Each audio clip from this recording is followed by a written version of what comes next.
ಸ್ತುತಿಯೊಂದಿಗೆ ಕಾರ್ಯಕ್ರಮವನ್ನು ಆರಂಭಿಸೋಣ. ಈಗ ಪ್ರಾರ್ಥನೆ.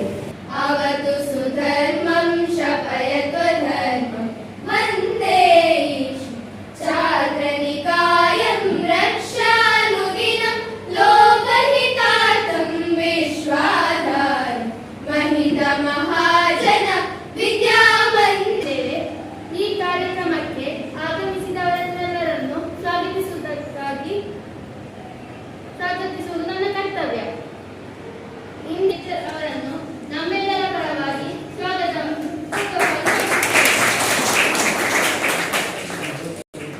ಕಾರ್ಯಕ್ರಮದ ಉದ್ಘಾಟನೆಯನ್ನು ನಡೆಸಲಿರುವರು ನಮ್ಮ ಶಾಲಾ ಮುಖ್ಯೋಪಾಧ್ಯಾಯರಾದ ಶ್ರೀಯುತ ಶಿವಪ್ರಕಾಶ್ ಸರ್ ಅವರನ್ನು ಈ ಕಾರ್ಯಕ್ರಮಕ್ಕೆ ಆತ್ಮೀಯವಾಗಿ ಸ್ವಾಗತಿಸುತ್ತೇನೆ.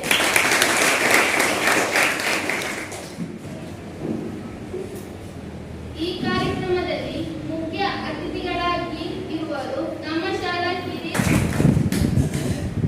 ಇಲ್ಲಿಗೆ ಆಗಮಿಸಿದ ನನ್ನೆಲ್ಲ ಗುರು ವೃಂದದವರಿಗೂ ಸಹಪಾಠಿಗಳಿಗೂ ಸ್ವಾಗತವನ್ನು ಕೋರುತ್ತಾ ವಿರಮಿಸುತ್ತೇನೆ.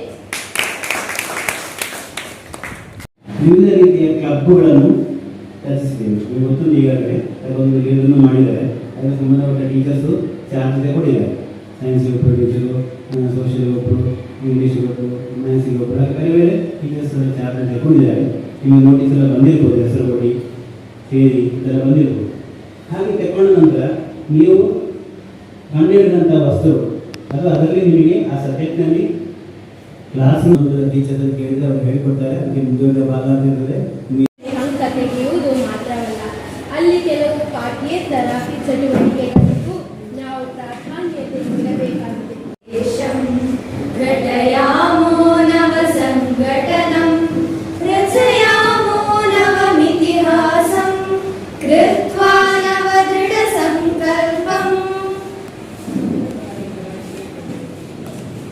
ನವಮನ್ವಂತರ ಶಿಲ್ಪಿನಃ ರಾಷ್ಟ್ರ ಸಮುನ್ನತಿ ಕಾಂಕ್ಷಿಣಃ ನವಮನ್ವಂತರ ಶಿಲ್ಪಿನಃ ರಾಷ್ಟ್ರ ಸಮುನ್ನತಿ ಕಾಂಕ್ಷಿಣಃ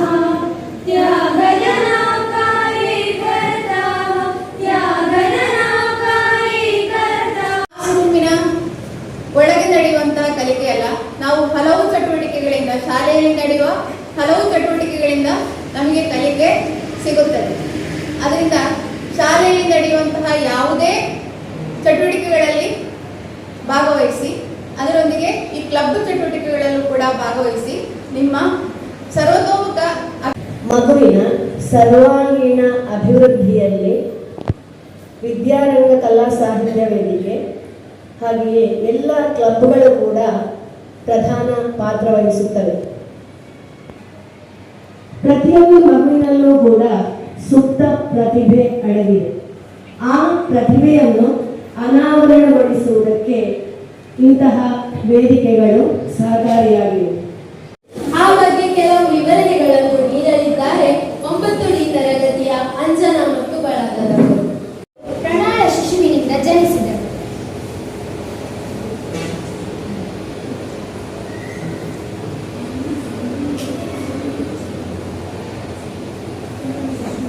ಮಳೆಗರಿಸುವ ಕಲೆ ಹಿರಣ್ಯಕೇಶೋ ರಜಸೋ ವಿಸಾರೇ ಹಿರ್ದು ನಿವಾತ ಇವ ದ್ರಜಿ ಮಾತು ಶುಚಿಪ್ರಾಜ ಉಷಸೋ ನವೇದ ಯಥಾಸ್ವತೀರ ಪಶ್ಯುವೋ ನ ಸತ್ಯ. ಇದು ನಾವು ಈಗ ತಲುಪಿದ್ದೇವೆ. ಧನ್ಯವಾದ ಹೇಳುವುದು ನನ್ನ ಕರ್ತವ್ಯವಾಗಿದೆ. ಇಂದಿನ ಈ ಕಾರ್ಯಕ್ರಮದಲ್ಲಿ ಅಧ್ಯಕ್ಷ ಸ್ಥಾನವನ್ನು ನಿರ್ವಹಿಸುವರು ನಮ್ಮ ಶಾಲಾ ಹಿರಿಯ ಅಧ್ಯಾಪಿಕೆಯಾದ ಶ್ರೀಮತಿ ಶೈಲಜಾ ಬಿ ಟೀಚರ್. ಇವರು ಕ್ಲಬ್ಗಳ ಮಹತ್ವ ಹಾಗೂ ಅದರ ಪ್ರಯೋಜನವನ್ನು ನಮಗೆ ತಿಳಿಸಿಕೊಟ್ಟಿದ್ದಾರೆ. ಇವರಿಗೆ ನಮ್ಮೆಲ್ಲರ ಪರವಾಗಿ ಧನ್ಯವಾದಗಳು. ಅದೇ ರೀತಿಯಾಗಿ ಸರ್ ಇವರಿಗೂ ಕೂಡ ನಿಮ್ಮೆಲ್ಲರ ಪರವಾಗಿ ಹಾಗೂ ಈ ಸಂಸ್ಥೆಯ ಪರವಾಗಿ ಧನ್ಯವಾದಗಳು. Chandrayaan 3 is India's third moon mission conducted by Indian Space Research Organization. It is launched on 14 July 2023 from Satish Dhawan Space Center in Sriharikota in Andhra Pradesh.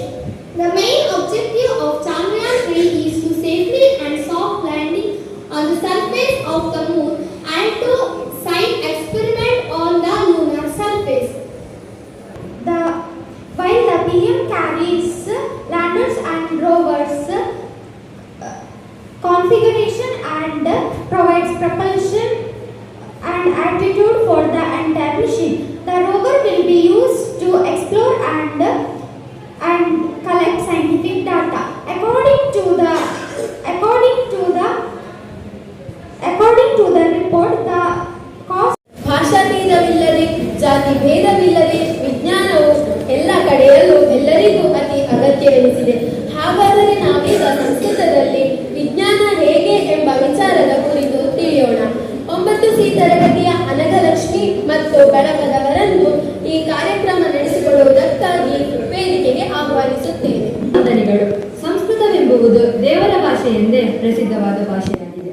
ಈಗಿನ ಆಧುನಿಕ ಯುಗದಲ್ಲಿ ನಾವು ಸಂಸ್ಕೃತ ಭಾಷೆಯನ್ನು ಬಳಸುವುದು ವಿರಳವಾದರೂ ಇನ್ನೂ ಸಹ ನಮ್ಮ ದೇಶದ ಹಲವು ಊರುಗಳಲ್ಲಿ ಶಾಲೆಗಳಲ್ಲಿ ಸಂಸ್ಕೃತವನ್ನು ಉಳಿಸುತ್ತಿರುವುದು ಬೆಳೆಸುತ್ತಿರುವುದು ಬಹಳ ಆನಂದದ ವಿಷಯ.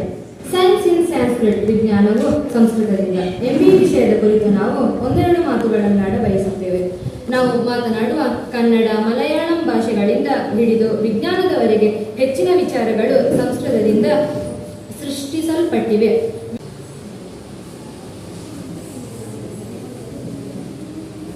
ಸಸ್ಯಗಳು ನೋಡಬಲ್ಲವು. ವಲ್ಲಿ ವೇಷ್ಟಾಯತೆ ವೃಕ್ಷಂ ಸರ್ವಸ್ಥೈವ ಗಚ್ಚತಿ ನಾಹ್ಯದೃಷ್ಟೇಶ್ಚ ಮಾರ್ಗೋಸ್ತಿ ತಸ್ಮಾತ್ ಪಶ್ಯಂತಿ ಪಾದಪಾಃ. ಇದು ಮಹಾಭಾರತದ ಶಾಂತಿ ಪರ್ವದಿಂದ ಆರಿಸಿಕೊಳ್ಳಲು. ಬಳ್ಳಿಗಳು ಮರದ ಕೊಂಬೆಗಳಿಗೆ ಹಬ್ಬಿಕೊಳ್ಳುತ್ತವೆ. ದೃಷ್ಟಿ ಇಲ್ಲದವರಿಗೆ ಮಾರ್ಗದ ಅರಿವು